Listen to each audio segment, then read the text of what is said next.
सत्य कोई है तो केवल परमात्मा। वो भगवान हमारे यहाँ 24 घंटे 24 अवतार लेकर के विराजे हैं। हमारे भगवान इतने दयालु हैं कि जब हमारे भगवान को जरूरत पड़ी, उन्हें लगा कि भक्तों पर संकट है, तो भक्तों के लिए भगवान ने समय समय पर अवतार लिए। अवतार का मतलब क्या हुआ? अवतार का मतलब कहते हैं अवतरणिका। अवतरणिका कहते हैं नसैनी को। नसैनी से क्या होता है? उतरते हैं। क्या होता है? भगवान का अवतार हुआ। अवतार शब्द का अर्थ है उतरना। कहाँ उतरना? बैकुंठ से नीचे उतरना। जब भगवान बैकुंठ से हमारे लिए, हमारे पास, हमारे दुखों को दूर करने के लिए उतरते हैं, उस उतरने के प्रोसेस को अवतार कहते हैं कि ये अवतार है। ये हमारे लिए उतर करके आए हैं। क्या हुआ है? उतरे हैं। कहाँ से उतरे हैं? बैकुंठ से। क्या बनकर उतरे? जब प्रहलाद जी पर संकट आया तो नरसिंह बन के उतरे। जब शबरी से मिलना था, केवट से मिलना था, जटायु पर कृपा करनी थी तो राम बन के उतरे। जब गीता सुनानी थी तो कृष्ण बन के उतरे। क्या हुआ? अवतार हुआ। कभी राम का, कभी कृष्ण का। जब जब इस धरती पर संकट आया, परित्राणाय साधूनां विनाशाय च दुष्कृतां धर्म संस्थापनार्थाय संभवामि युगे युगे। जब जब हो यह धर्म की हानि, बाढ़हि असुर अधम अभिमानी, तब तब धरि प्रभु विविध शरीरा। जब जब भगवान को लगा कि इस धरती पर पाप बढ़ने लगा, तब तब भगवान ने अवतार लिया है। कभी राम का, कभी कृष्ण का, कभी नरसिंह का, कभी वामन का, कभी धनवंतरी का, कभी गक्षप का, कभी मोहिनी का। ऐसे भगवान ने अवतार लिए। तो आज तक भगवान ने कितने अवतार लिए? 24 अवतार लेकर के भक्तों पर कृपा की।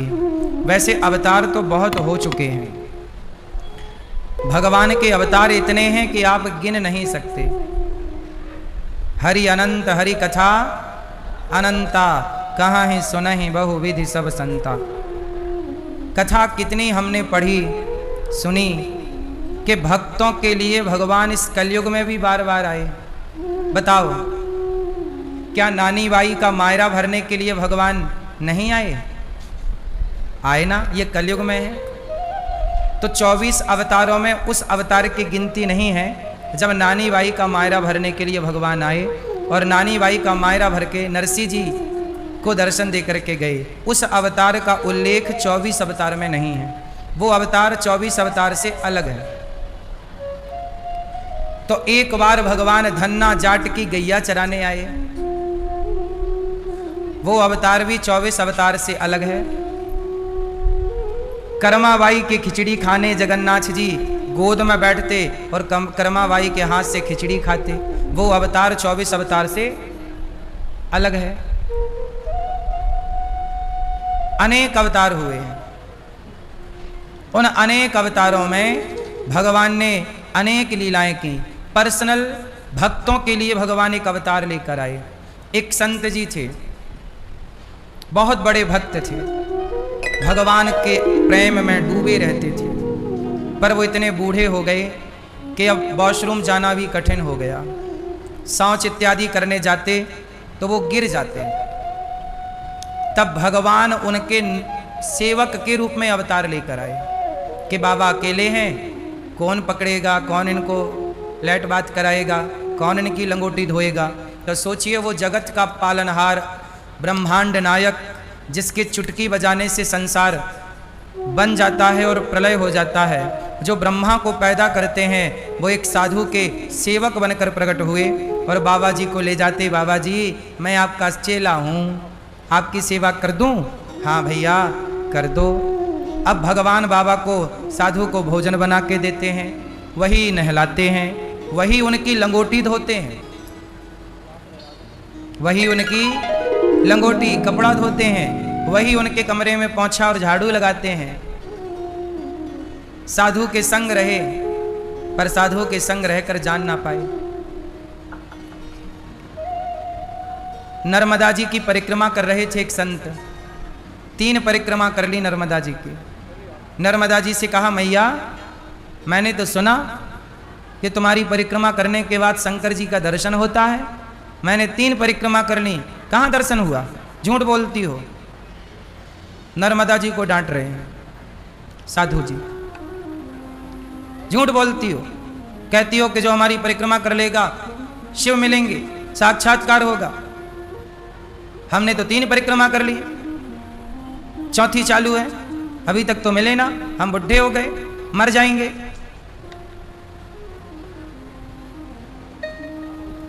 तभी साधु जी ये बोल के घाट में नर्मदा जी को और आगे परिक्रमा में चल पड़े। नर्मदा जी की आगे जब चले तो उनका शरीर बूढ़ा हो गया था। परिक्रमा लगाते थे, चलते रहते थे, एक जगह ठहरते नहीं थे संत। तो उन्हें एक हलवाई मिल गया। अरे बाबा, मैं तुम्हारा सेवक बनूं, तुम्हारा ये झोला मेरे कंधे पे रख दो और मैं तुम्हारा झोला उठाऊं, जहां तुम्हें भूख लगे तुम्हारी भोजन की सेवा करूं। हाँ भैया, एक सेवक की जरूरत थी, तुम बढ़िया चेला बन जाओ, सेवा करना। ठीक है। और वो जो चेला बनने आया वो कोई और नहीं, भगवान शंकर बाबा जी का झोला लेके पीछे पीछे चल रहे हैं। बाबा जी रात को रुके तो शंकर जी उनके लिए भोजन बना रहे हैं। ऐसे करते करते 2.5 साल हो गए। शंकर जी साथ थे 2.5 साल से। शंकर जी कभी लंगोटी धुल रहे हैं, कभी झोला उठा रहे हैं, कभी भोजन बना रहे हैं। 4थी परिक्रमा बाबा जी की पूरी होने को आई। 4थी परिक्रमा पूरी होने को आई तो फिर कहा, अरे नर्मदा मैया, 4 परिक्रमा हो गई तुम्हारी, अभी तक तो दर्शन हुआ नहीं। और कह के बाबा जी रोने लग गए। साधु जी ने कहा, हमने तो पूरी जिंदगी तुम्हें दे दी, तुम्हारे चक्कर काटने में लगा दी, क्या अभी भी हम 84 के चक्कर में पड़े रहेंगे? कह के बाबा जी रोने लग गए। और जब रात्रि हुई तो रात्रि में बाबा जी जब सोए तो नर्मदा मैया सपने में आई। बोली, बाबा तू रोता क्यों है? तूने मेरी परिक्रमा लगाई है, तेरी परिक्रमा व्यर्थ थोड़ी जाएगी। ये जो तेरा हलवाई है, पांव पकड़ लेना, कल वही भगवान है, तेरी सेवा में रहते हैं सालों से। अब बाबा की तो रात को ही आंख खुल गई। और जब आंख खुली तो सपना याद के नर्मदा मैया आके बोली कि ये हलवाई साक्षात शंकर हैं। अब उठा, साधु जी उठे और ढूंढे हलवाई कहाँ सो रहा है। यहाँ वहाँ देखा तो जहाँ साधु पड़े थे, साधु जी के पांव के पास वो हलवाई कहाँ सो रहा था? साधु के चरणों में, बिल्कुल जमीन पर बोरा बिछा के। साधु जी उठे और पांव पकड़ लिए। हे प्रभु क्षमा कीजिए, आपने बड़ी सेवा की, आपने मेरा झोला उठाया, आपने मेरी लंगोटी धोई, आप क्षमा करो भोलेनाथ। हलवाई उठा रहे, गुरुजी आप क्या कर रहे हैं? मैं आपका चेला हूँ। नहीं नहीं, आप ना छिपाओ। नर्मदा मैया ने बता दिया कि आप भगवान शंकर हो। भगवान मुस्कुराए, बता दिया नर्मदा जी ने। अब प्रभु दर्शन दो। तब भोलेनाथ प्रकट होकर साक्षात दर्शन देते हैं। चरणों में गिर पड़े साधु जी, प्रभु क्षमा कर दो, बड़ा अपराध हुआ, जाने अनजाने में हमने आपको डांटा। आपको हमने कितनी बार डांटा होगा, कितना काम कराया। हे प्रभु क्षमा कर दो।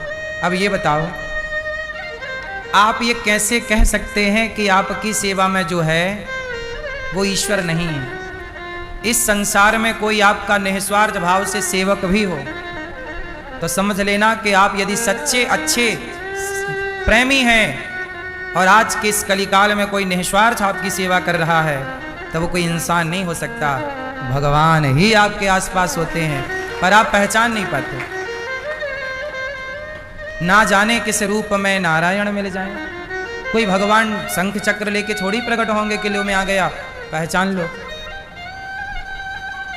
भगवान के अवतार कितने हैं, आप पृथ्वी के धूल कण गिने जा सकते हैं। पृथ्वी के धूल कण गिने जा सकते हैं, पर भगवान के अवतार गिने नहीं जा सकते।